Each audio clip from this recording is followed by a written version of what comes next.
194쪽 볼게요. 특강, 두수 또는 두식의 대소관계. 크기 관계를 이제 보여주고 싶다. 이거거든.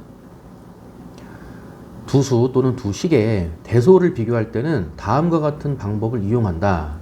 이게 뭔가 장황하게 쫙 써 있는데, 사용되는 건 별거 없어요. A가 B보다 크다는 거를 보여주고 싶은 거야. A가 B보다 크다는 거를 보여주기 위해서 A에서 B를 뺐을 때 양수가 되는 걸 보여주겠다 이거예요. 이거를 잘못 해석해서 마이너스 B 넘어가면은 플러스 B잖아요. 그 얘기를 하고 싶은 게 아니라 증명할 때 A가 B보다 크다는 거를 증명하고 싶어. 그럴 때 A에서 B를 뺀 결과가 양수인 거를 보여주면 끝난다 이거야. 같은 걸 보여주고 싶어? 뺐을 때 0이 되는 걸 보여주면 되고, A가 B보다 작은 걸 보여주고 싶어? 뺐을 때 음수가 되는 걸 보여주면 되겠지. 이게 증명 방법이라는 거예요. 됐죠? 그 다음에 가장 많이 쓰이는 게 이제 1번이긴 한데, 그 다음에 2번 보시면 제곱했을 때 빼. 다시 제곱을 하고 빼.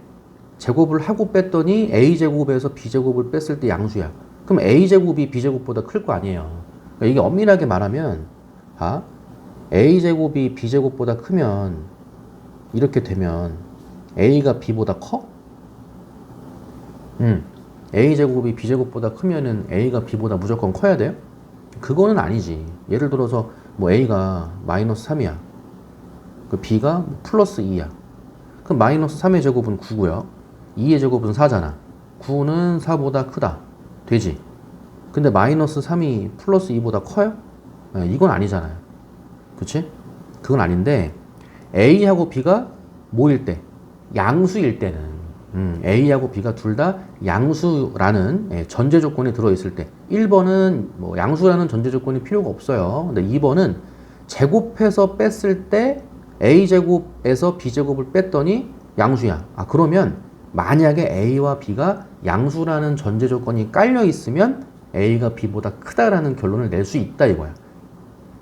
요 제곱해서 빼는 거는 예를 들어서 루트가 있을 때, A에도 루트가 있고 B에도 루트가 있을 때, 그랬을 때 제곱을 해서 뺐어? 양수야?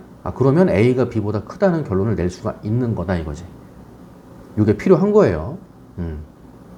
그리고 많이 쓰이진 않는데 여기도요. A와 B가 양수일 때, 양수라는 전제 조건이 깔려 있을 때 B분의 A야. B분의 A. 그러니까 A 나누기 B를 한 거야. 그러니까 뺐을 때 뭔가 식이 복잡해져. 그러면 한번 나눠보는 거야. 그래서 A 나누기 B, B분의 A를 했을 때 만약에 1보다 커. 그러니까 분자가 분모보다 크다고 쳐봐. 그래놓고 둘 다 양수야. 그러면 A가 B보다 크다는 게 되는 거지.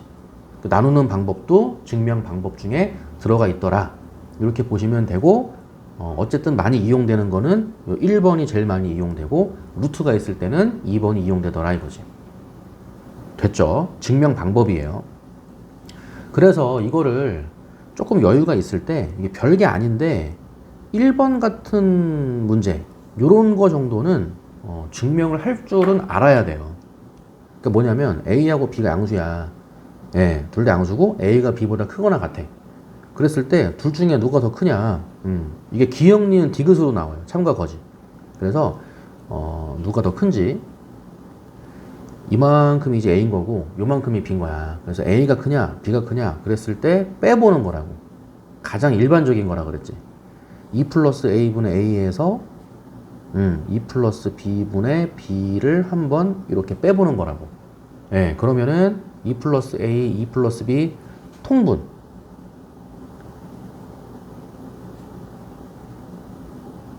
플러스 B분의, 여기서 이 분모는 전개할 필요가 없는 게 A와 B는 이미 양수라 그랬어요.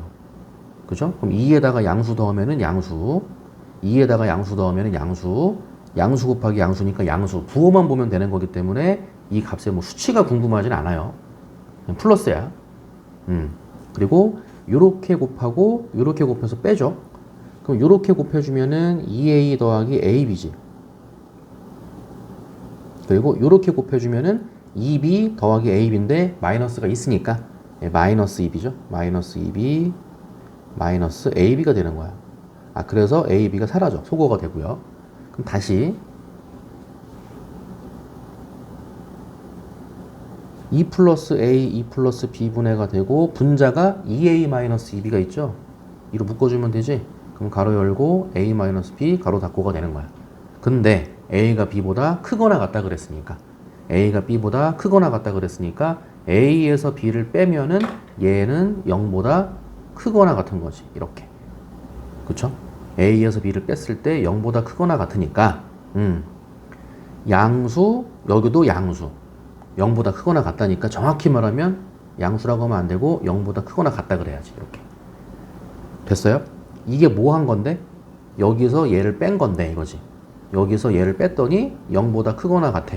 아, 그러니까 앞에 있는 게 뒤에 있는 것보다 크거나 같겠지. 이런 식으로 크기 비교를 할 줄 알아야 된다 이거예요. 됐죠? 네.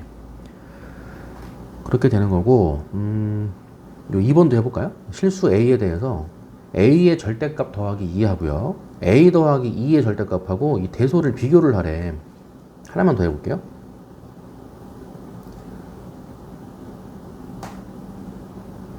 A의 절대값 더하기 2 그리고 절대값 A 더하기 2 이렇게. 그러면 이게 직관적으로 봤을 때 누가 더 커 보여요? 왼쪽이 더 커 보이지. 그쵸? 짜잘하게 각각에다가 이렇게 절대값을 씌운 느낌이잖아. 그치? 그럼 무조건 플러스. 얘도 무조건 플러스. 근데 여기는 뭔가가 플러스 마이너스가 같이 있는 느낌도 들죠. 만약에 A가 플러스면은 플러스 플러스겠지만 A가 마이너스면은 마이너스 1 더하기 2니까 1밖에 안 돼. 근데 A에다가 마이너스 1 집어넣어봐. 그럼 절대값 마이너스 1은 1이잖아요. 1 더하기 2니까 3이 나와. 뭔지 알겠어요? A에다가 마이너스 1을 넣어보라고 이렇게. A 대신에 마이너스 1을 집어넣으면은 얘는 3이 나오는데 얘는 1밖에 안 나와. 아, 그래서 얘가 더 커지는 경우가 생겨요. 됐지? 자, 증명해 봅시다. 얘가 큰지 증명하기 위해서 많이 쓰는 방법이 빼는 거라고 이렇게. 그럼 빼봐.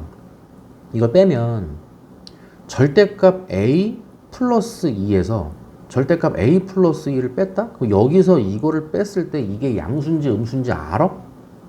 모르지. 절대값 A가 큰지 절대값 A 플러스 2가 큰지 어떻게 알아? 모르지. 그치? 계산이 이게 애매해진단 말이야. 예. 근데 절대값 A, 절대값 A 더하기 2 얘도 양수고요. 얘도 절대값을 씌웠으니까 어쨌든 양수겠지? 양수끼리의 비교인데 그냥 빼가지고 크기 비교를 할 수가 없으니까 아, 이거를 제곱해서 빼보자 이거야. 이렇게 됐어요? 여기서 얘기했던 두 번째 방법. 제곱을 해서 빼보는 거예요. 그러면 여기는 정확하게 보셔야 돼요. 이거를 뭐 학원이나 뭐 과외에서 설명을 들으면서 쓰는 거는 선생님이 쓰고 학생은 눈으로만 봐. 이거를 눈으로만 보고 자기는 안 써. 그리고 시험에 출제가 되면 틀려요. 또 다시 말하지만 이 문제는 기역, 니은, 디귿으로 나온다고. 기역, 니은, 디귿으로 나오면 이게 실제 시험에서는 시간이 부족해요. 기역, 니은, 디귿 3개, 기역, 니은, 디귿, 리을 4개 해야 된단 말이야. 근데 그거를 빠릇빠릇하게 해야 되는데 평상시에 이걸 안 써놓으면은 그 시험 때 또 얽혀가지고 또 그냥 찍는단 말이지. 그죠? 기역, 니은, 뭐 디귿 나왔어. 뭐 기역은 알겠어. 그 니은, 디귿은 애매해. 그 니은은 어떻게 뭐 했어. 그 디귿은 잘 모르겠어. 그 찍어. 그 결국은 디귿 때문에 뭐 운 좋으면 맞고 뭐 운 나쁘면 뭐 틀리고 그렇게 하고 나서 이제 시험 뭐 해설 강의 들을 때 아, 이거 제곱해서 빼는 거 있었지 해놓고 그 해설 강의 들을 때도 선생님이 또 써줘. 선생님이 써주고 애들은 또 그냥 눈으로만 보고 그냥 필기만 좀 하고 집에 간단 말이야. 그러면 안 되고 중요한 거 우리가 시험 때 맞춰야 되잖아. 그치? 그러기 위해서는 절대로 눈으로 보면 안 되고 다 써봐야 되는 거야. 해봅시다. 절대값 A 플러스 2의 제곱, 완전 제곱식이에요. 그래서 절대값 A의 제곱 플러스 4 곱하기 절대값 A 플러스 2의 제곱 4. 맞죠? 그 다음 빼기. 여기서 중요한 게 절대값을 씌우고 나서 제곱한 거야. 절대값을 씌우고 나서 제곱한 거는 절대값을 안 씌우고 제곱한 거랑 계산 결과가 같다 이거예요. 맞지? 절대값을 씌운 다음에 제곱했어. 무조건 0보다 크거나 같은 게 나오겠지. 그냥 제곱했어. 아니 무조건 0보다 크거나 같은 게 나오겠지. 그거 얘기하는 거거든. 그래서 절대값을 씌우고 제곱해라. 절대값을 벗기고 제곱해도 된다. 해서 절대값을 벗기고 제곱해도 된다는 것도 사실은 절대값을 벗기고 제곱하란 얘기예요. 이걸로 바꿔서 문제를 풀란 얘기야.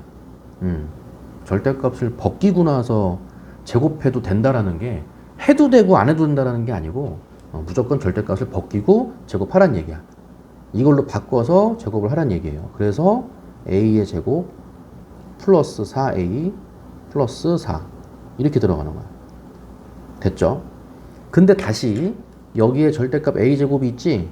절대값 a제곱은 그냥 a제곱이랑 같다니까? 그래서 a제곱 여기도 a제곱 마이너스 있으니까 소거되겠죠? 이런 식으로 나가는 거야. 여기도 4도 이렇게 소거되는 거고. 그럼 남은 게 뭐야? 4 곱하기 절대값 a랑 그냥 4a랑만 남았어. 그럼 4로 묶어줘. 4로 묶어주고 a의 절대값 빼기 a인 거야. 이렇게. 됐어요? 그러면 절대값 a의 절대값이랑 그냥 a랑 비교했을 때 절대값 a가 작을 리가 없지. 물론 같을 수도 있죠.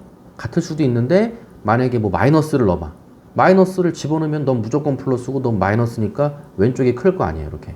플러스를 집어넣어봐. 그럼 플러스 플러스 똑같겠지. 같은 경우도 있지만 얘가 작은 경우는 없어. 절대값을 씌운 게 결과기 때문에. 됐죠? 그래서 앞에 있는 게 뒤에 있는 것보다 크거나 같으니까 결과적으로 0보다 크거나 같다가 되는 거지. 결론이 뭔데? 제곱해서 뺐더니 0보다 크거나 같아. 제곱해서 뺐더니 0보다 크거나 같은 거니까 앞에 있는 게 뒤에 있는 것보다 크거나 같겠죠. 그렇죠? 그래서 절대값 a 더하기 2하고 절대값 a 플러스 2 요거하고 비교를 했을 때 앞에 있는 게 뒤에 있는 것보다 크거나 같다라는 게 증명이 되더라 이거야. 됐죠? 자, 넘어가서 한쪽만 더 해볼게요. 195쪽. 절대부등식이라고 나오는데요. 이 절대부등식은 뭐 절대값이 있는 부등식 그건 아니야. 절대값이 있을 수도 있고 없을 수도 있는데 절대적으로 성립하는 부등식인 거야. 절대적으로 성립한다. 그 얘기는 이런 부등호 방향이 어떨 때는 이쪽 방향으로 바뀌기도 하고 어떨 때는 이쪽 방향으로 바뀌기도 하고 그게 아니라 한 방향만 유지가 된다 이거야. 절대적으로 성립한다 이거거든요. 그래서 부등호의 방향이 절대로 바뀌지 않는 거, 절대적으로 성립하는 부등식을 우리가 절대부등식이라고 하는 거고요. 예를 들어서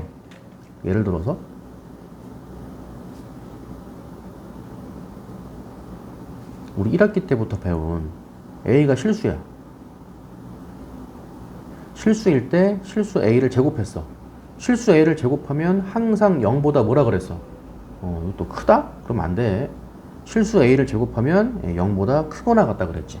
그렇죠? 요 방향이 바뀌나요? 어떨 때는 작거나 같을 때도 있어요? 없지. a제곱이 어떻게 0보다 작을 때가 있어? 실수의 제곱은 항상 0보다 크거나 같다죠. 요 방향은 절대로 바뀌지 않아. 요것도 하나의 절대 부등식이 되는 거예요. 됐지? 그리고 a, b가 실수일 때 똑같이 a제곱 플러스 2ab 플러스 b제곱 요거는 완전 제곱식이죠. a 플러스 b 전체의 제곱이야. 만약에 a와 b가 실수라는 전제 조건이 있다면 결과적으로 실수의 제곱이 되기 때문에 얘도 0보다 크거나 같다가 되는 거예요. 학생들 수업하다 보면은 이거를 실수의 제곱은 무조건 0보다 크다 그래. 그래서 틀려와가지고 또 등호 하나 안 붙였어 이 얘기 하는데 이거 등호 들어가고 안 들어가고도 되게 중요한 거예요. 잘 보시고요. 그래서 a 플러스 b 실수의 제곱이기 때문에 어쨌든 0보다 크거나 같다가 되는 거야. 그러니까 얘가 결국은 0보다 크거나 같다가 되겠죠. 이것도 하나의 절대 부등식이 되는 거예요.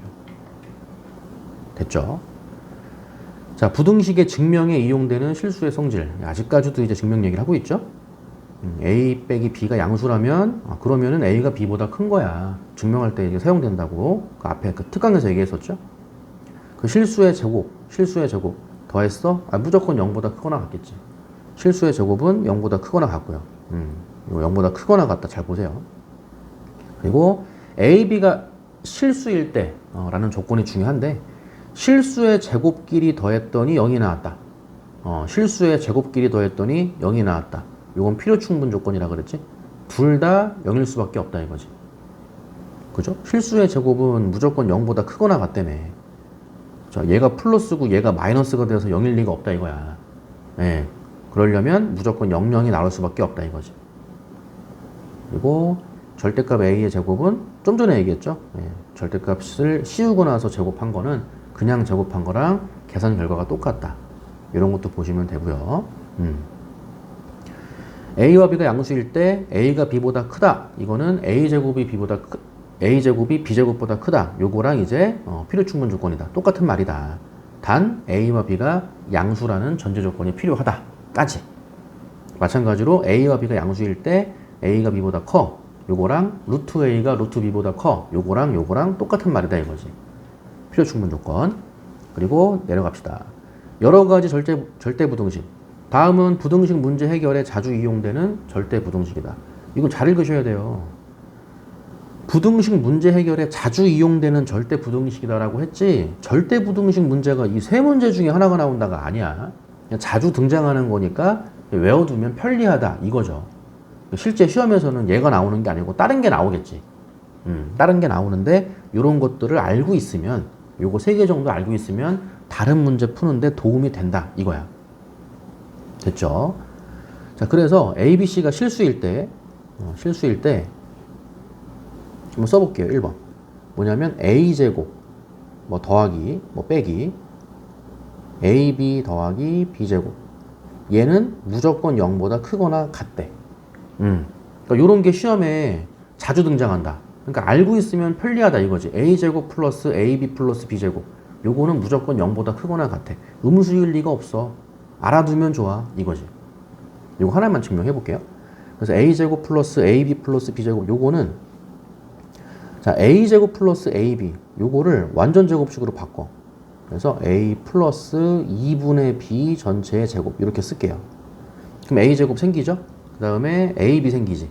그 다음에 2분의 B의 제곱이니까 4분의 B제곱이 생기죠? 4분의 B제곱인데 실제로는 B제곱이 생겨야 되니까 4분의 B제곱에다가 4분의 3B제곱을 추가시켜주면 되겠죠? 이렇게. 근데 A, B, C가 상수라고 했으니까, 다시 실수라고 했으니까, 실수 더하기 실수는 실수지? 실수의 제곱은 좀 전에 뭐라 그랬어? 0보다 또 크다? 크다 하지 말라니까. 크거나 같다고. 0이 될 수도 있다니까요. 그리고 여기도 실수의 제곱이죠? 실수의 제곱 0보다 크거나 같죠? 0보다 크거나 같은 거에다가 4분의 3 곱했어. 네가 음수가 될 리가 없잖아. 너도 0보다 크거나 같아. 0보다 크거나 같은 것끼리 더했어? 0보다 뭐야? 또 크다? 크다가 아니고 크거나 같다고. 이렇게 크거나 같다. 이렇게 나오는 거예요. 됐죠? 그래서 얘는 0보다 크거나 같은 거야. 자주 나오는 문제이기 때문에, 형태이기 때문에 알아두면 도움된다. 마이너스가 있더라도 마찬가지. 두 번째, 요거는 딱 봐도 완전 제곱식이죠. A 플러스 B의 제곱, A 마이너스 B의 제곱이기 때문에 0보다 크거나 같다가 되는 거고. 다음에 3번. 요것도 이제 1학기 때 배웠던 그 곱셈 공식이 변형에 들어있던 거죠. 곱셈 공식이 변형에 들어있어서 요게, 요것도 해볼까? 요거 1학기 때 뭐였지? 기억나요? 2분의 1로 묶어주고. 2분의 1로 묶어주고, 뭐였어? 괄호 열고, A 마이너스 B의 제곱, 더하기 B-C의 제곱 더하기 C-A의 제곱 이렇게 들어가는 거였죠. 실제로 전개해보면 얘랑 똑같이 나오는 거지. 다시 A, B, C가 실수라고 했으니까 실수의 제곱이니까 0보다 크거나 같아. 실수의 제곱이니까 0보다 크거나 같아. 실수의 제곱이니까 0보다 크거나 같아. 0보다 크거나 같은 것끼리 더했어? 0보다 크거나 같아. 0보다 크거나 같은 수에다가 2분의 1 곱했어. 그래도 0보다 크거나 같아. 이렇게 증명이 되는 거죠. 자, 등호는 이 값이 0이 나올 때가 뭐야? 0 더하기 0 더하기 0이니까 A와 B가 같으면 0이 나오는 거죠. B, C가 같아도 0 나오지? CA 같아도 0 나오는 거지? 그러니까 0, 0, 0이 돼야 되는 거니까 A, B, C가 같을 때만 0이 나온다 이거야. 이해 갔죠? 예, 여기까지 정리해 봅시다.